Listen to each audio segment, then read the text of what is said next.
gente! Estamos hoje numa edição do Troca Ideia super especial, onde vamos falar de um tema macro e micro e que envolve desenvolvimento sustentável e construir um mundo melhor.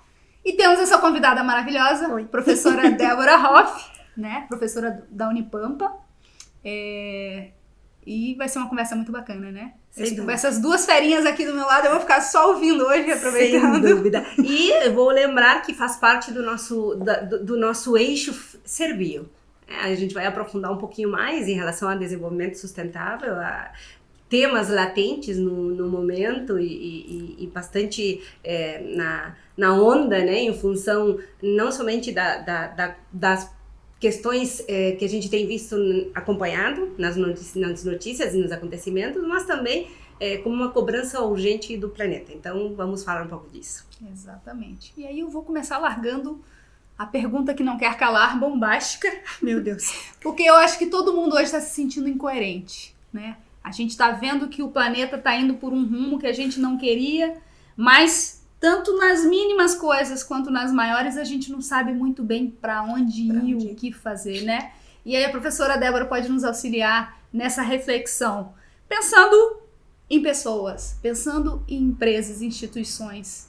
O que a gente pode começar a pensar para gerar essa transformação na gente mesmo? Já me apertou de partida, né? Mas vamos lá. Eu acho que tem uma questão bastante importante relacionada a essas discussões contemporâneas, que é tomada de consciência. Acho que essa é uma palavra-chave tanto para pessoas quanto para coletivos, e aí incluo nesses coletivos as organizações. A tomada de consciência passa por onde? Passa por essa reflexão de quem sou eu no mundo, qual o meu impacto nesse processo e como é que eu lido com essas coisas da realidade para tomar as minhas decisões individuais.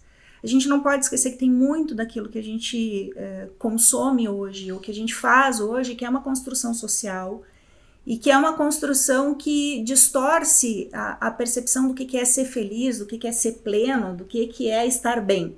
A gente conseguiu fazer a maluquice de associar isso com posse. Então, se eu tô triste, eu compro. Se eu tô feliz, eu compro, porque daí eu tenho que fazer festa, e tudo é material, e tudo é acumulativo, e as pessoas acabam se dando conta em algum momento de que isso não é, né? Então, a essência é ser, não é ter, e a gente precisa mudar um pouco essa busca, né, nossa, individual, de como que a gente se constrói. E nisso a gente pode fazer novas escolhas. Então, acho que tem muito isso, né, tomada de consciência. Para as firmas da mesma forma, né? Acho que tem um elemento a mais para a gente adicionar nessa discussão, que é o avanço tecnológico, né? E é o avanço do conhecimento. Então, nós não podemos culpar as empresas lá do século XIX, a Revolução Industrial, pela poluição, porque não se conhecia nada do que se conhece, não se tinha noção dos impactos que se tem hoje. Isso tudo começa a ser discutido na década de 70 e é o avanço científico que faz a gente perceber como é que nós, humanos, com o nosso fazer, com a nossa produção, com o nosso consumo, vamos mexendo na realidade e agora a realidade nos devolve. Tá aqui o que vocês estão fazendo comigo, tá aqui o que vocês estão fazendo com a natureza, e isso tem um custo social e humano brutal e que faz com que a gente perceba, opa, estamos num ponto que pode estar perto de não ter retorno e nós precisamos fazer alguma coisa, não é o grande outro, né? Não vem uma solução de fora, né? A solução tem que vir nossa, né? Nós humanos, como é que nós vamos reorganizar esse negócio para não deixar a coisa ir por água abaixo? Ou sem água. É verdade. Provavelmente seja o último. Sem água. Ai, meu Deus. Pois é, outro dia eu estava numa conversa no Uruguai, a nível político, do governo, né? E uma da preocupação era, no Uruguai, antigamente a gente tinha o problema do lixo a resolver, dos resíduos. Hoje a gente tem o problema do lixo e da água. Então, que é algo que a gente não imaginava. Nós estamos no Uruguai, país pequeno, cheio d'água. Então, qual é o problema da água? Mas a gente não tem consciência do quanto está impactando e do quantos recursos, e que não é meu barco, um pedacinho do meu barco, é um barco só. O planeta é um só. E o problema é para todo mundo, né? E me parece que fica claro que... E eu vou dar um exemplo de algo que eu li essa semana, né? Tem um produtor rural que está na Bahia, que ele se diz plantador de água.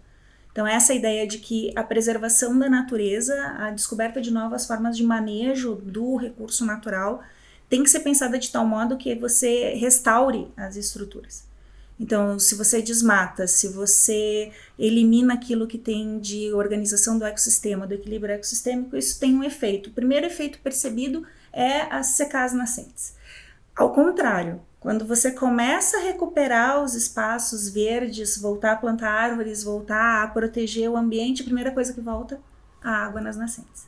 Então, essas tomadas de consciência, elas são extremamente importantes, justamente para que se reoriente o processo de decisão. Grandes erros que nós ainda estamos cometendo, nós não podemos derrubar a Amazônia. Se nós olhar para o planetinha e olhar a faixa que nos atende aqui, metade do Brasil para baixo, e aí incluam o Uruguai, um pedaço do Chile, Argentina, em outros lugares do mundo isso é deserto. Por que nós não somos deserto? Nós não somos deserto por causa da Amazônia. Porque a Amazônia retém a água, faz a evapotranspiração e faz chover aqui. Quanto mais avançamos na Amazônia, mais nós temos problema de seca. Mais o Sudeste está seco, mais o Sul está seco, mais o Uruguai está seco. Isso não é por acaso. Então essas decisões precisam, essa consciência precisa ser tomada e existe possibilidade de você produzir com a floresta em pé. Então esse grande erro de achar, não, tem que derrubar a floresta, botar pasto, ou como o Daniel brinca, vou derrubar tudo, fazer um grande estacionamento de shopping. Não vai dar certo. Alguma coisa não está certa nessa história. Não vai. E olhando as empresas, o que tu verifica, até por ter transitado muito nesse ambiente organizacional, né? O que tu achas que são esforços interessantes que as empresas estão fazendo, que as organizações estão fazendo para conter ou, de certa forma, acelerar o nível de ações favorável a essa tendência e a essa necessidade, mais do que tendência? A gente precisa entender as empresas como uma organização feita por pessoas. Tá? Eu acho que esse é um elemento importante. A gente muitas vezes olha para as empresas e vê um ser etéreo, né? Como se tivesse vida em si próprio. Na verdade, ele é a tradução do pensamento de quem está dentro da firma. Conforme muda o conjunto de valores dos gestores, dos diretores, dos grandes tomadores de decisão, muda a forma como a firma faz a sua ação. E isso vem acompanhado por avanços tecnológicos, né? Os avanços tecnológicos permitem mudanças. Então, se nós olharmos assim muito rapidamente a evolução das firmas, a gente vai de setores produtivos que eram extremamente poluentes para setores, o mesmo setor que se transforma num setor preocupado com a questão ambiental e recuperador de florestas e preocupado em achar tecnologias limpas para trabalhar. Então, eu acho que esse resumo mostra o seguinte: qualquer setor produtivo que nós analisarmos e analisarmos ao longo do tempo, nós vamos perceber mudanças na forma de produzir. Essas mudanças podem ocorrer em função da questão legal. Então, conforme a legislação vai mudando, você vai tendo questões ambientais mais claras na legislação, fiscalizações, regras do jogo para você abrir a empresa ou para você usar determinadas tecnologias, as firmas se adaptam. Elas esperneiam, mas elas se adaptam. Tá? Mas elas mudam também por dentro.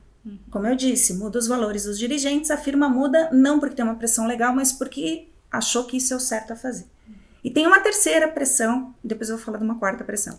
Terceira pressão, consumidor. Então, o consumidor consciente sinaliza para a firma, ó, do jeito que você está fazendo, não vou mais consumir de ti, eu vou consumir do outro que está mais preocupado. Esse movimento de consumo sustentável, de consumo consciente, ele vem acontecendo, ele vem tomando corpo. E recentemente a gente está vendo um quarto movimento, que não é tão novo quanto a gente imagina, mas está aí, acho que ganhou espaço na publicidade mundial, que é o investidor. Então, quando o investidor sinaliza para a firma, olha, eu tenho uma grana dura aqui para dar para ti, mas tu tem que produzir assim.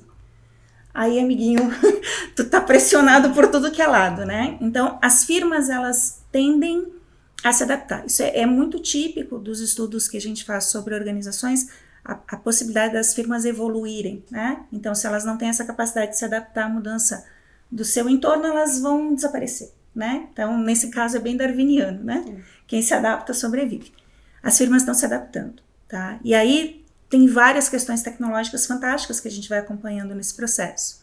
Por exemplo, década de 90, eu posso errar datas, enfim, surge uma tendência de as firmas buscarem fechamento de ciclo, combinando setores produtivos que a gente não pensaria estarem juntos, tá? Então isso vai dar origem a algo que a gente vai chamar de ecossistema industrial.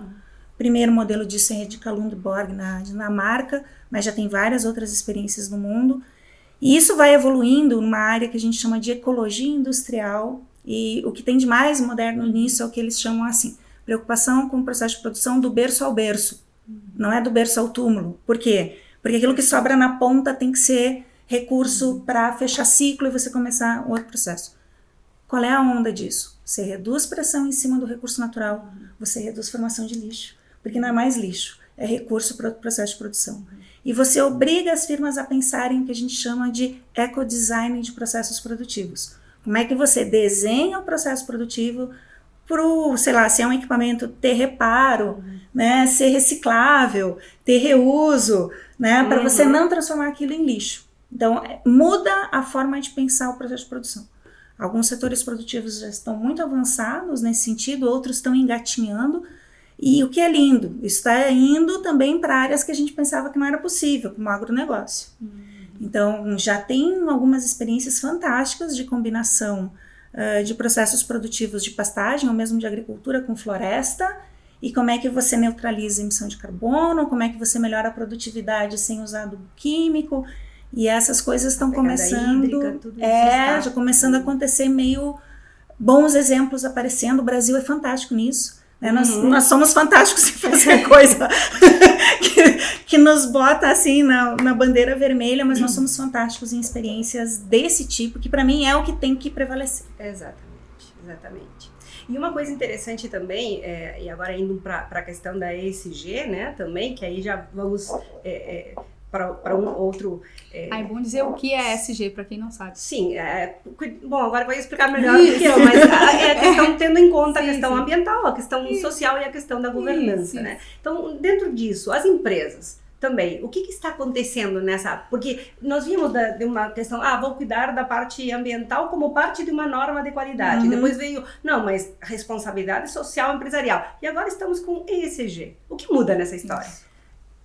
Vou contar um pouco de historinha. Eu acho que é legal a gente entender um pouco essa questão de historinha, tá? Então, investimentos éticos, eu dei um passo atrás antes da gente chegar nos investimentos ESG, tá? Então, investimentos éticos, eles surgem na história do mundo já no começo do século XX. Nos Estados Unidos, em comunidades protestantes muito preocupadas em como é que investimos o nosso dinheiro para que o dinheiro vá para setores que a gente acredita que são bons, tá? Então, assim, essa preocupação, ok, eu vou investir, eu quero um retorno disso, mas eu não vou investir qualquer coisa. Eu quero coisas que representem o que eu penso do mundo. Perfeito. Nesse momento, os investimentos eles eram escolhidos por exclusão, tá? Então, eu não invisto na indústria de bebidas alcoólicas, eu não invisto no tabaco, eu não invisto no setor armamentício, porque isso vai contra os meus princípios, tá? Então, desde lá, tem vários grupos, vários fundos de investimento, né, pensando em coisas um pouco mais organizadas, que vão ter esse tipo de preocupação e que no começo era chamado simplesmente de investimento ético. Então, escolho investimento para que as coisas em que eu invisto representem o que eu penso. Isso evolui um pouquinho para investimentos socialmente responsáveis, tá? Então, essa é a evolução. Então, eu não estou mais só preocupado com a questão do que se fabrica, mas eu estou preocupado como se fabrica, tá? Então, tem preocupação de proteger o indivíduo, remunera bem, distribui lucro, como é que está essa questão? Protege o ambiente social onde a firma está instalada, né? Tem boas relações sociais com aquela comunidade, né? Recupera a escola, recupera a praça, ajuda a prefeitura a resolver algum problema porque tem maquinário especializado. Então, por aí a gente vai ver um monte de coisas acontecendo na relação de olhar a empresa, tá, essa empresa é boa com a sua comunidade, é boa com o seu funcionário, então eu invisto nela. E mais recentemente, então, surge o investimento ESG, mas que tem uma pegada diferente. Ao invés de ser por exclusão, ele é um sinalizador do que se quer. Então, ele é um pouco assim, olha, firma, eu tenho a grana, se tu fizer isso que eu tô querendo, que é uma transparência grandíssima com a questão da gestão, né? Então, bons relatórios, uma boa comunicação com o investidor, uma boa comunicação com o stakeholder, né? Que é aquele que é afetado pela firma. Uma grande preocupação social interna e externa, né? De novo, a preocupação com os stakeholders e uma pegada ambiental, né? Então, assim, como é que eu cuido das questões que envolvem a minha empresa no que diz respeito ao ambiente natural? Então, esse conjunto de coisas vai dar para o investidor uma força muito grande de reorientar o funcionamento da empresa. Então, no Brasil, a gente tem 2 grandes fundos que eu acho que dá para a gente destacar, que é o BlackRock e o Constellation, que tem essa pegada já há muito tempo, lançam cartas anualmente para dizer, olha, nós estamos procurando esse tipo de empresa, para esse tipo de investimento. Bolsa de Valores do Brasil tem um índice de sustentabilidade empresarial, que é o ISE, é um dos 4 do mundo, foi dos primeiros a aparecer, uma metodologia bem interessante de como identificar quais são as empresas ESG do Brasil, para orientar o acionista que vai fazer investimento via Bolsa de Valores. Mas a grande questão está posto o jogo. Tem uma pressão bastante grande acontecendo. Essa pressão não é só legal, ela é uma pressão social, ela é uma pressão institucional, mas ela é uma pressão de investidor. E se é de investidor, significa, se você não fizer desse jeito, você não recebe grana. E aí, com a pandemia, desaquecimento das economias, isso tomou um tamanho monstruoso.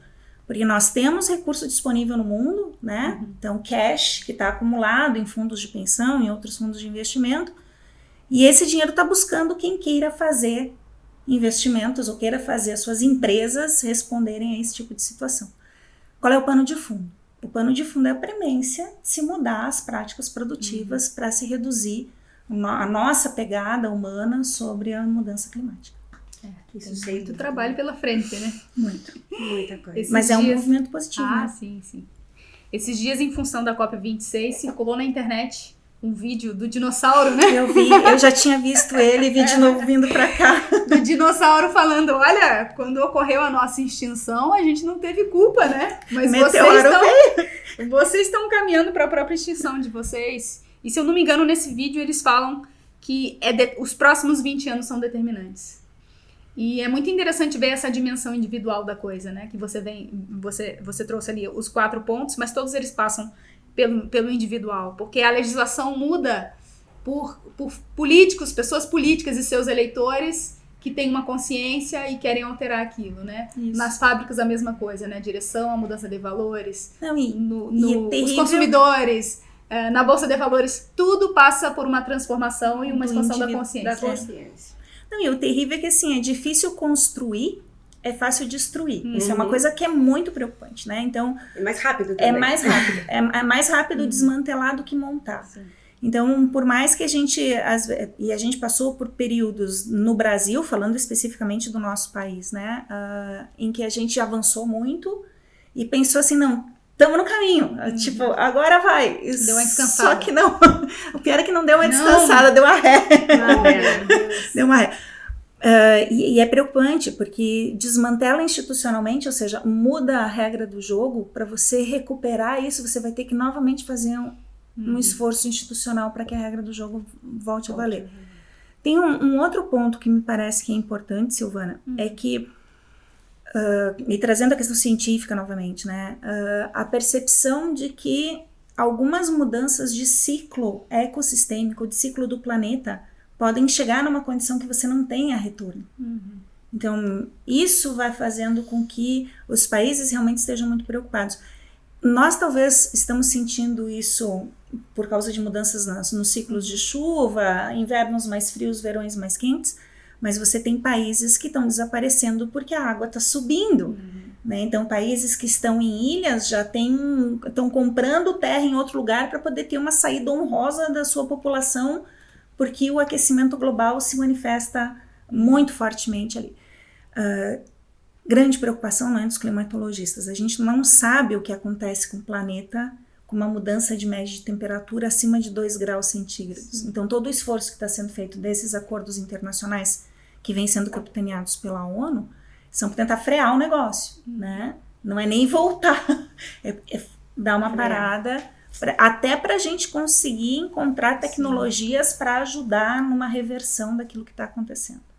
Perfeito. Pois é. Eu acho que esse podcast é justamente para isso. É uma sementinha para ampliar um pouquinho a nossa consciência, talvez, até porque nós estamos falando de pessoas, estamos falando de interesses, e mudar essa chave. E aí eu vou resgatar uma frase do Pedro Bial, que uma vez disse, que me chamou muito a atenção, eu acho que foi um divisor de água para mim, quando ele disse: não temos que nos preocupar em deixar o mundo melhor para os nossos filhos, temos que nos preocupar em deixar filhos melhores para o mundo. Pois é. E realmente é isso, é essa tomada de consciência para a gente mudar a chave, virar essa chave. O que nós podemos fazer para ser um pouquinho melhores e realmente contribuir com todas essas... Hoje, o órgão mais sensível disse que é o bolso, né? Do corpo humano é o bolso. E eu acho que essas ações dos investidores, das empresas procurando ou economizar em função, ou ter benefícios, ou de repente não ter acesso a investimento se não fizerem as coisas da forma correta, está sendo uma grande pressão. Mas acredito que também o ser humano precisa continuar evoluindo nesse sentido para realmente fazer por consciência, né? E isso é um desafio. Eu estava falando para vocês antes da gente começar a gravar, eu vou falar rapidamente, assim, numa experiência que a gente fez na Unipampa com um grupo de alunos, num componente curricular, assim, que eu quis ofertar para ver se era possível fazer um negócio diferente. Então, isso foi em 2019, antes da pandemia ainda. A ideia era discutir desenvolvimento sustentável, e aí todos esses vieses que a gente resumiu, assim, bastante no podcast.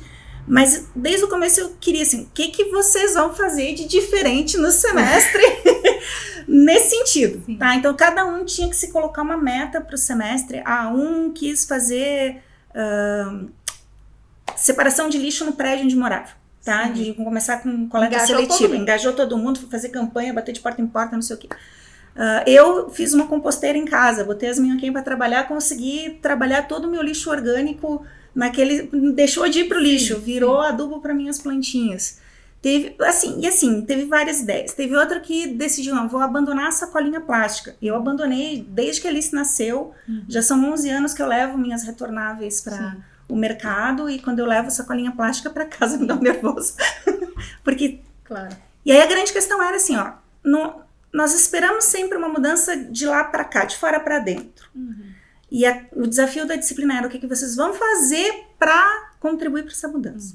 E foi muito legal, porque toda semana tinha uma história para contar, ou de um estranhamento que passou na loja porque não quis sacolinha, ou porque foi bater na casa do vizinho, o vizinho ficou bravo, mas de perceber que o processo não é simples, mas que ao mesmo tempo, quando você começa, essa desacomodação que você sofre, tem impacto em volta. Vai contagiando. As pessoas ficam curiosas, as pessoas perguntam, e daqui a pouco já teve a mãe de uma que gostou da ideia e já abraçou, e foi o tio da outra que fez a mesma coisa. Então, eu tô louca pra voltar presencial pra fazer de novo. Aos pouquinhos vamos voltando. Sim. Mas eu acho que é maravilhoso, né? Maravilhoso. Muito obrigada. Obrigada. Bom que vocês gostaram. Isso. Maravilhoso, muito obrigada mesmo. E aí fica essa incomodação para quem estava nos assistindo, O que né? vocês vão fazer? Exatamente. Pra Quem ajudar. tá adiando a mudança, né? Eu mesmo tenho várias mudanças aí que eu tô adiando.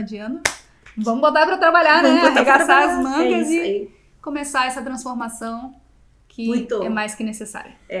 Muito necessária. Muito necessária. Valeu. Deixa a palavra, se quiser. Pessoal, assim, vocês podem pensar que a ação de não é nada, tá?